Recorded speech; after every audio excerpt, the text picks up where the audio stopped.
Ya habían sido varias veces que veía a una niña pequeña observando el puesto de helados de don Jaime, pero como este era un hombre gruñón, no le hacía caso a la niña. En realidad, don Jaime era un hombre de pocas amistades, y aunque tenía mal genio, siempre vendía todos sus helados. Un día iba pasando como de costumbre. Ya eran como las 5 de la tarde y el calor estaba al 100. Realmente era un mes muy caluroso, por lo que se antojaba todo lo frío que podíamos encontrar. El puesto de helados estaba aún en servicio, así que con mis ganas de refrescarme me acerqué a comprar un helado de limón. Cuando al voltear la vista vi a lo lejos claramente a la pequeña. Ella me observaba mientras saboreaba mi helado. Conmocionado por ver a aquella niña sola y que a lo mejor no tenía a nadie y se le antojaba un helado, la llamé para que se acercara. «Hey, pequeña, ¿quieres venir?».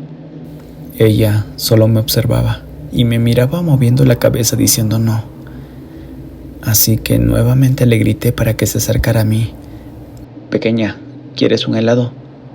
En esos momentos la niña se acercó lentamente, un poco asustada, y de alguna manera la comprendía, pues imaginaba que tal vez era una reacción de inseguridad hacia la demás gente.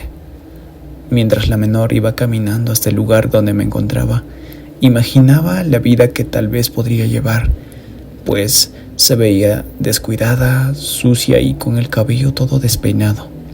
Cuando por fin la tuve frente a mí, le pregunté ¿de qué sabor se le antoja su helado? Pero no recibía ninguna respuesta hasta que le obsequié uno del sabor que yo estaba comiendo. La niña solo tomó el barquillo en sus manos y se dio la vuelta alejándose lentamente, hasta que la perdí por completo a lo lejos. Situación que me pareció totalmente extraña. Sin embargo, no le di importancia y me fui a mi casa. Llegué a mi apartamento muy agotado, más de lo normal, así que me di un baño y tomé un sándwich con un vaso de leche para poder irme a descansar un rato. Cuando por fin el sueño me vencía por completo, a lo lejos se escuchaba una vocecita de niña que se reía y reía. Atormentado por esa voz, quise despertar pero no podía. Pero luego de recordar que era un sueño, seguí durmiendo sin problema. De pronto, sentí unas manitas sobre mi rostro, muy frías que me acariciaban. Movía entonces la cabeza para deshacerme de ello. Sin embargo, seguía sintiendo aquellas manos en mi rostro. Después de un tiempo, nuevamente en mis sueños, aquella risa de la niña se hacía presente y de repente una nube espesa se formó dentro de mi habitación, la cual se disipaba lentamente y apareció una pequeña niña.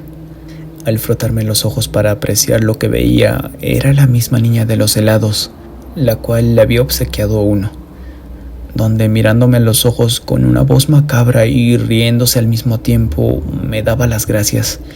Pero yo no podía moverme, ya que me sentía muy impresionado. Lo más aterrador es que traía consigo aquel helado que le compré, y aún lo saboreaba una y otra vez. Me decía al mismo tiempo: «Gracias por el helado.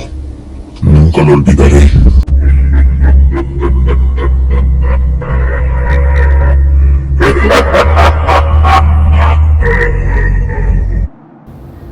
Y sacó su horrible lengua para lamer una y otra vez el helado, por donde escurría baba como si fuera un enorme animal.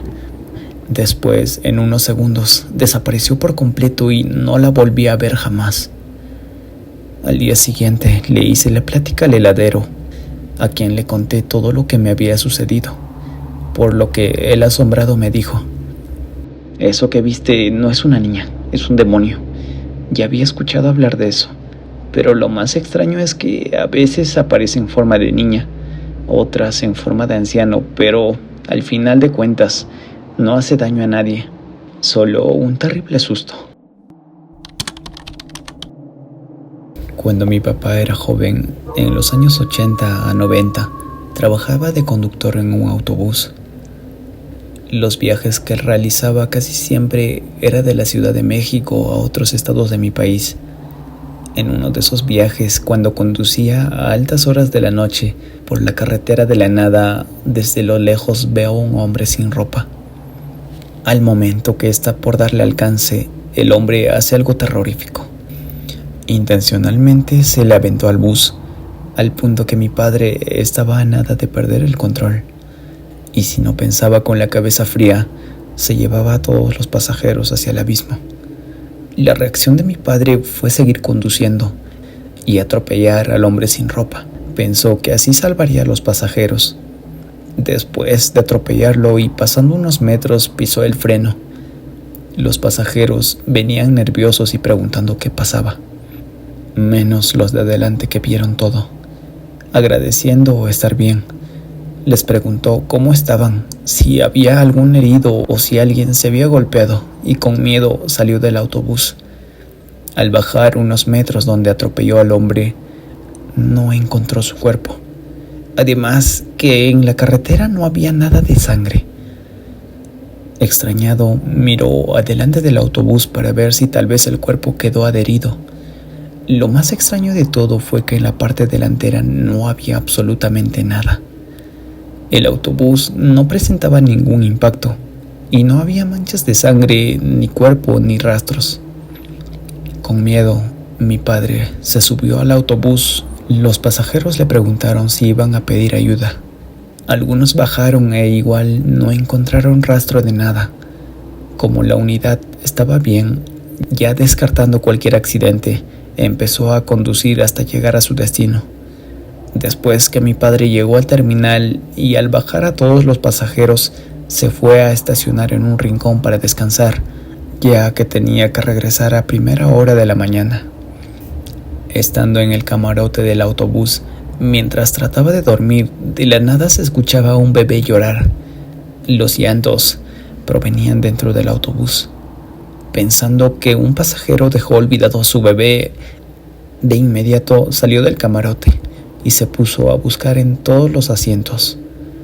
Por más que buscaba, no encontraba nada, así que regresó. Al momento que estaba por dormir, escuchó que los lloriqueos del bebé cada vez se escuchaban más cerca, tanto así que le empezó a dar miedo. El miedo que tuvo mi padre en ese momento fue fatal, que no se pudo controlar, y cuando menos se lo esperaba, se dio cuenta que se estaba asfixiando con su saliva. Le estaba dando un ataque de pánico. El ruido que hizo al momento de caer fue tremendo, que uno de sus amigos llegó preocupado al escuchar la bulla. Al ir en su ayuda, vio a mi padre que estaba en el piso casi de color morado. Para su suerte, su amigo le pudo ayudar, y al poco tiempo llegó la ambulancia. Cuando mi padre se recuperó, nos cuenta de lo que pasó aquella noche. Fue producto del ser que vio en la carretera, que se quiso llevar a los pasajeros al barranco, y como no pudo, regresó para llevárselo a él. Les voy a contar lo que me ocurrió hace varios años. Viví en un pueblo muy pequeño. Crecí con mis 2 hermanos y teníamos una amiga que siempre jugaba con nosotros. Mi amiga se llamaba Denise. Conforme pasaban los años, nuestros lazos se hacían más fuertes. Era como otra hermana para nosotros. Después de pasar los años, mi madre nos llevó a vivir a la capital y Denise se quedó viviendo en el pueblo. Todas las veces que regresaba al pueblo, platicábamos por horas hasta que se hacía tarde. Las personas del lugar empezaron a decir que éramos más que amigas, parecíamos hermanas. Después de platicar, hicimos un pacto de siempre estar juntas, aunque yo regresaba a la ciudad y Denise se quedaba en el pueblo. Pasaron los años y yo me casé. Denise jamás lo hizo. Tendrá sus razones, nunca le pregunté por qué. Uno de esos días, cuando llegué al pueblo por la mañana, Denise fue muy apresurada a saludarme y me dijo que iría a trabajar, pero saliendo del trabajo vendría para platicar. Yo me quedé esperándola hasta que se hizo muy tarde, y viendo el reloj era las 6 de la noche y no venía.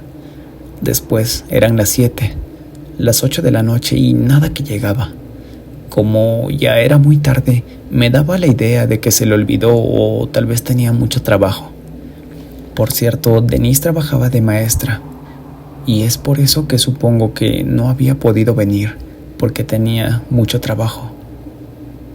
Como ya era muy tarde, cerca de la medianoche, al mirar hacia afuera, vi que Denise estaba parada al frente de mi ventana. Así que abrí rápido y le dije sarcásticamente: «Qué bonita hora de llegar, señorita». Denise me respondió que tenía que venir a verme, pero la notaba muy triste. Cuando salí para abrir la puerta, desde adentro le dije que pasara, pero Denise me dice que no puede, que solo vino a verme, nuevamente con una cara muy triste, una mirada perdida y a veces bajaba la cabeza. Comenzó a asustarme porque tal vez le estaba pasando algo, así que salí para ayudarla. Al salir de casa vi que toda su ropa estaba sucia y su cabeza estaba sangrando. Alarmada le pregunto: «¿Qué te pasó?». Denise me contesta: «No lo sé, solo sé que tenía que venir a verte». Como estaba sangrando, le acaricié la cabeza y Denise me tomó la mano y me miró muy tiernamente. Yo la quería como a mi hermana y me dolió ver la herida, así que le dije que pasara, pero ella no accedía.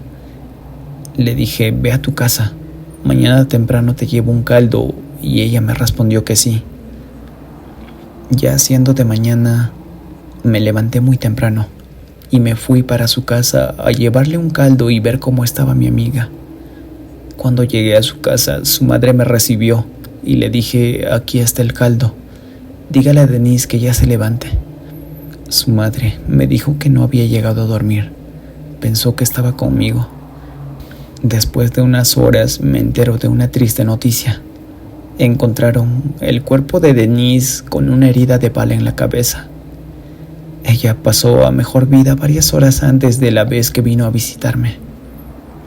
Resulta que al salir del trabajo, unos delincuentes la asaltaron y tal parece que al poner resistencia le dispararon en la cabeza, acabando así con su vida. Ultrajaron y aventaron su cuerpo en un descampado, y la noche pasada que vino a verme era para despedirse, ya que Denise había pasado a mejor vida.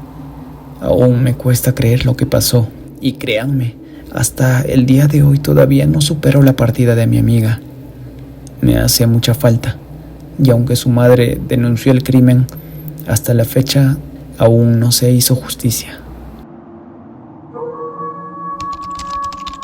Mi nombre es Lucía y vivo en una humilde casa en Querétaro con mi hermana Ana. Ella es 3 años menor que yo.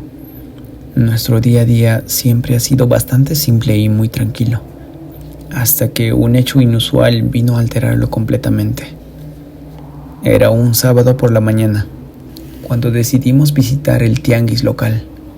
Mientras recorríamos los puestos, mis ojos se toparon con un cuadro que, por alguna extraña razón, atrajo toda mi atención. Era diferente a cualquier obra de arte que hubiera visto antes. No mostraba paisajes ni retratos delicados, sino una expresión de terror puro, capturada de manera intensamente vivida. En la pintura se veía el rostro de una persona, boca abierta en un grito silencioso y ojos enormes desorbitados por el miedo.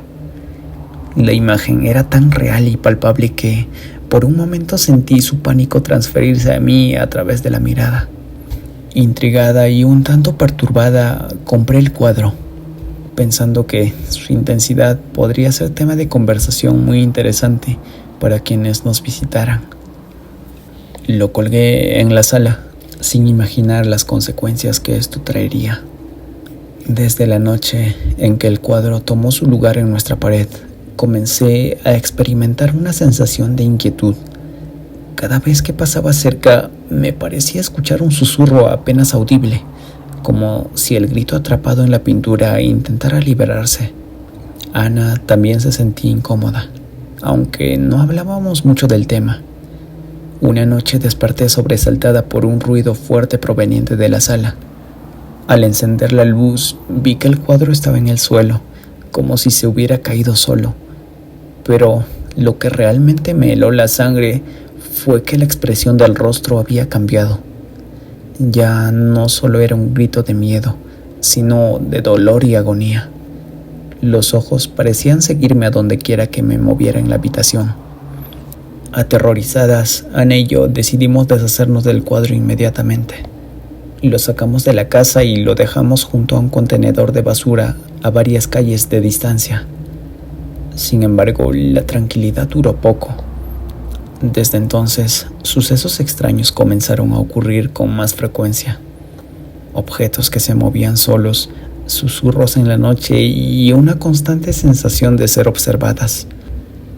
Aunque el cuadro ya no estaba físicamente en nuestra casa, el terror que sentimos aquella primera noche parece haberse quedado con nosotras. Algunas noches en la oscuridad de mi habitación, juraría que puedo escuchar el eco de aquel grito desesperado, resonando desde las sombras.